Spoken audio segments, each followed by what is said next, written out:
Exactly a year ago, on September 11, 2023, my journey away from home began. Before hitting the road at 6 a.m., my parents did a little puja for a safe trip, and my sister gifted me a 7 chakra bracelet to protect me from the evil eye. Shortly after that, we made a quick stop for chai. Since I don't drink tea or coffee, I had a small glass of milk instead. Still feeling sleepy from waking up at 4:30 a.m., I dozed off in the car until we stopped again for our breakfast. I had my favorite masala dosa and stole a vada from my brother's plate. It was a long road trip, so I spent the time chatting with my folks, stitching a heart onto my sister's cardigan, teasing my dad a little, and reading a book about facing fears, but still have to do it anyway.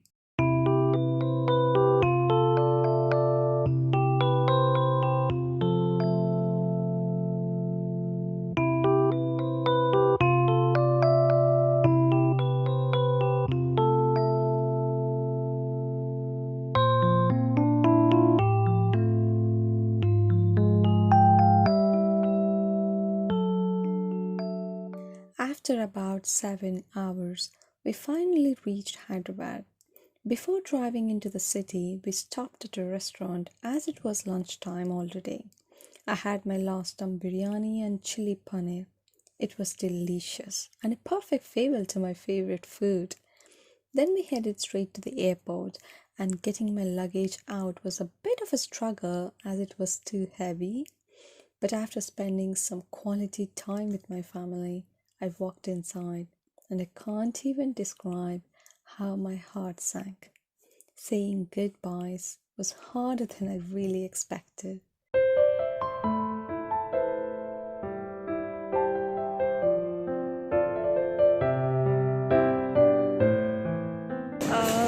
I just left my parents. I don't know if you can hear me, but yeah, I left them.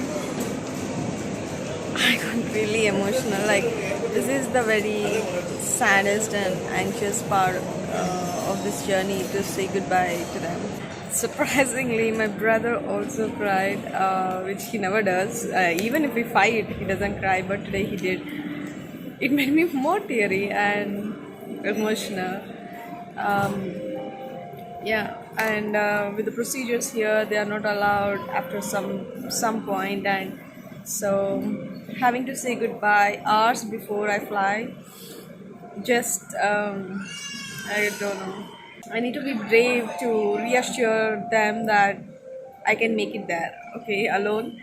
So that's why I'm trying myself to look at the brighter side of excitement and growth and opportunities and literature instead of feeling down. So yeah, I hope that's working out. I'm able to smile now, but last hour has been bad. I had plenty of time before boarding, but it was my first time flying, so I didn't really know how airports or the procedures worked. Hence, I arrived a bit early just in case I needed more time to figure things out, or in the worst case possible, if I messed up anything. And my first stop was a check in counter to drop off my luggage. I had 3 trolleys, each weighing 23 kg.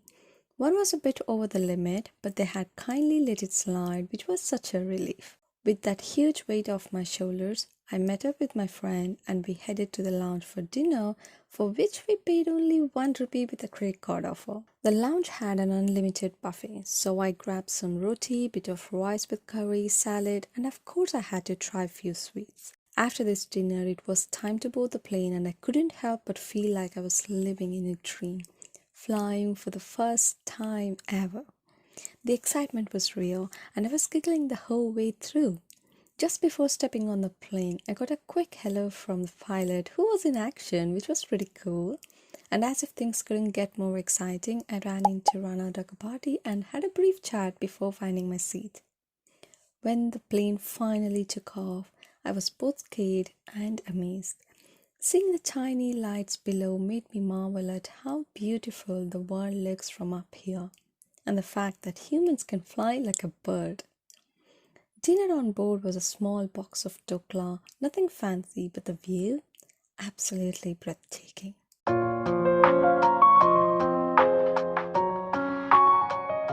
Soon after, we landed in Mumbai. After grabbing my carry-on, we just roamed around the airport for a bit. Since I had a 7-hour layover, we found a cozy spot near a closed bakery, chatted there for a few hours, and then I took a nap while my friend worked on her laptop.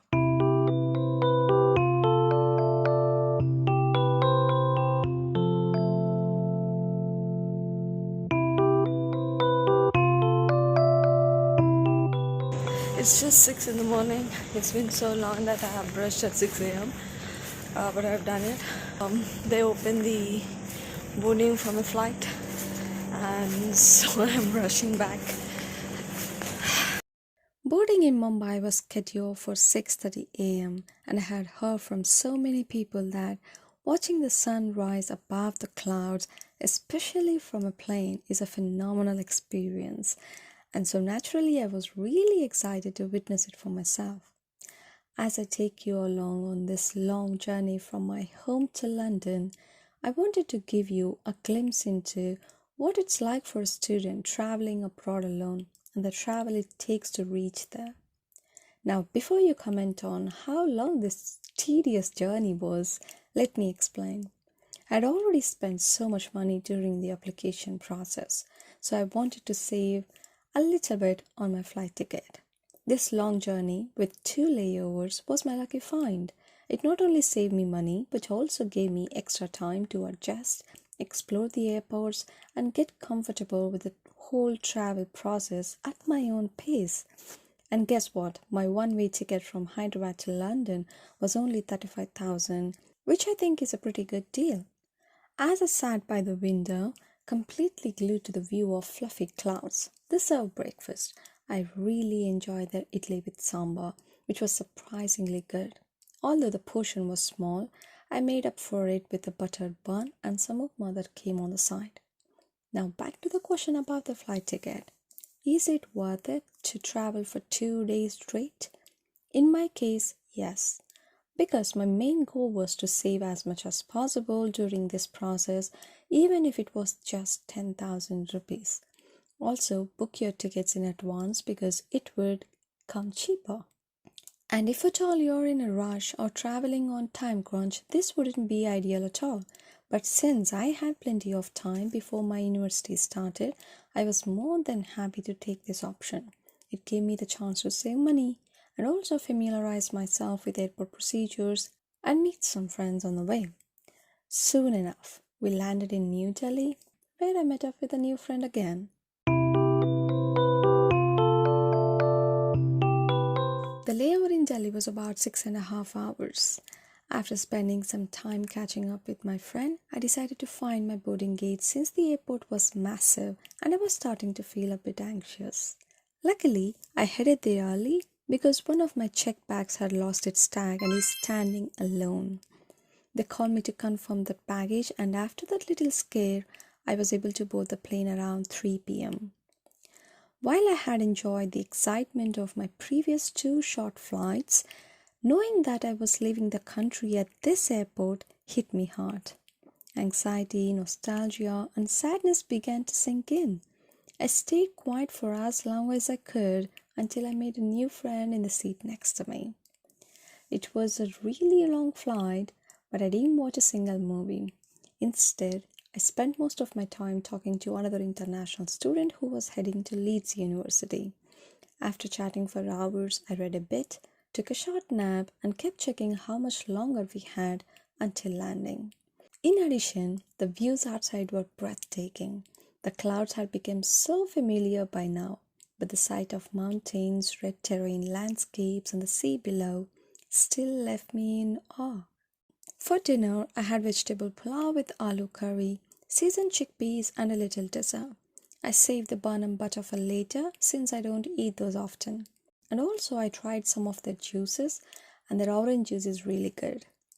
After a while, I started feeling hungry again. I don't know why, but I got so hungry and I asked for a snack, and they kindly offered me a fruit box along with a small dessert, which really tasted good again. Honestly, though, even now, after a year, I still can't believe that I'm living in the UK and doing research in English literature. It wasn't even a dream I dared to have. I come from a small town and a middle class family where society didn't even acknowledge my love for books, let alone support my ambition to pursue higher education abroad. When I talked about this with my best friend, she encouraged me to at least try applying for research programs overseas so I wouldn't have any regrets later. And to my surprise, I was accepted with a partial scholarship. I was completely blown away. And after 9 hours or so, I finally landed in London. I went through immigration, collected my baggage, and hopped into a car to head to Birmingham for a long waited sleep. Even today, many of my classmates and friends assume I must be rich for studying abroad, which I'm clearly not, and a lot of my relatives think my parents made a terrible choice by sending me abroad to study, simply because I'm a girl. Finally, we reached London. It's crazy in here.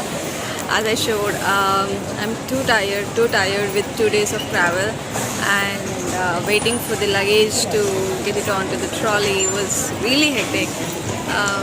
But we got it, so I'm just sitting down here for a while before I head out of the airport. But I can't believe I'm in London right now. It's really crazy. And I see so many students here coming for September intake. It reminds me of Harry Potter. He also goes for September intake for Hogwarts, right? So, yeah. And let's see the UK now. As much as this journey is giving me a chance to rediscover myself, I hope this video provides you with helpful insights on how to travel as an international student from India to the UK.